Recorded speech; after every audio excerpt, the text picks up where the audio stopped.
Olá, tudo bem? Hoje a nossa aula é de História. Iremos ver um pouco mais sobre os calendários e sobre cidade e memória. Nossa aula começa então na página 36, onde tem o texto que vocês devem ler sobre o calendário gregoriano e o islâmico e responder as duas questões que tem logo abaixo. Na página 37, está escrito: o calendário gregoriano, dividido em 12 meses, é o mais utilizado em nossa cultura. Providencie o calendário do ano vigente. Ano vigente é o ano em que estamos. E complete o quadro com o nome do mês, quantidade de dias e o evento que costuma acontecer em cada mês. Temos lá como exemplo o nome do mês, janeiro, quantidade de dias, 31, evento. Você pode colocar, por exemplo, um ano novo, você pode colocar, por exemplo, a volta às aulas, ou um outro evento que você achar interessante também. E assim você deverá fazer com toda a página. Depois, gostaria que vocês pegassem uma folha e criassem uma tabela parecida, né? Divide em 6 quadradinhos, pode ser como o modelo do livro, 6 de cada lado.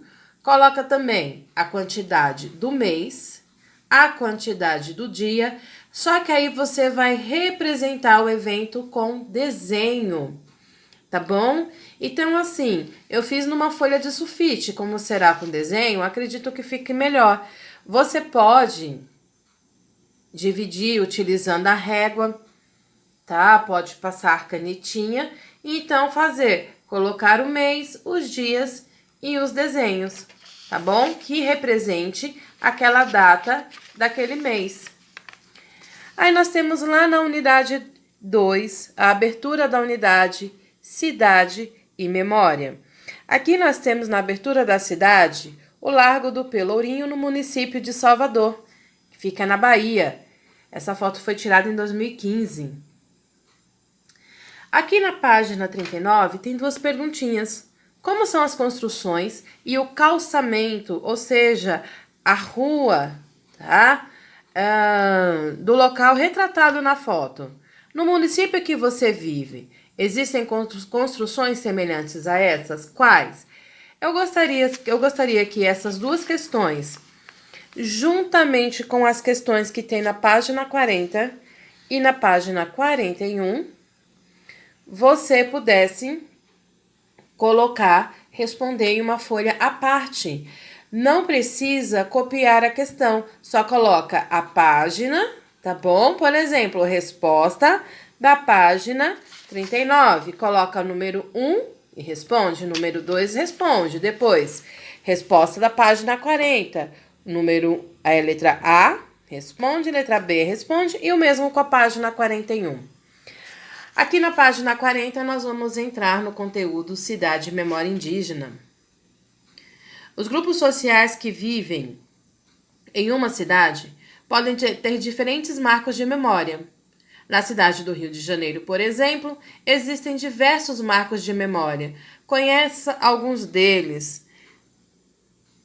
Então temos aqui Guaratiba, Andaraí, Camorim, Maracanã. E depois na página 41. As terras que atualmente formam o município do Rio de Janeiro eram habitadas por povos indígenas antes da chegada dos portugueses. Por isso, muitos bairros do município têm nome de origem indígena. Esses nomes são marcos de memória que remetem à presença dos indígenas à história da cidade. Paquetá. O nome Paquetá significa muitas pacas na linguagem indígena Nhengatu. Esta era a língua falada pelos índios tupis na Baía de Guanabara por ocasião da chegada dos portugueses ao Rio de Janeiro. Há referências da existência de pacas em grande quantidade na ilha, de acordo com relatos dos navegadores da época, confirmando o nome da cidade. Paquetá foi ocupada pelos índios tamoios até o final do século XV. Sua vegetação original era parte da Mata Atlântica, bastante reduzida nos dias de hoje. Paca, para quem não sabe, é um animal da família dos roedores, tá bom? Aí vocês devem, então, nesse texto, sublinhar de verde o significado da origem do nome Paquetá e o povo que habitava Paquetá no século XV. Você pode usar aquele lápis graficolo, né? Caso você não tenha, você pode usar um lápis grafite, mesmo que quando nós voltarmos e corrigirmos, fica fácil para apagar. Tá bom? Essa foi a nossa aula de história de hoje. Então, vocês deverão ler o texto novamente e responder as perguntas. E qualquer dúvida, é só me mandar um e-mail. Beijos!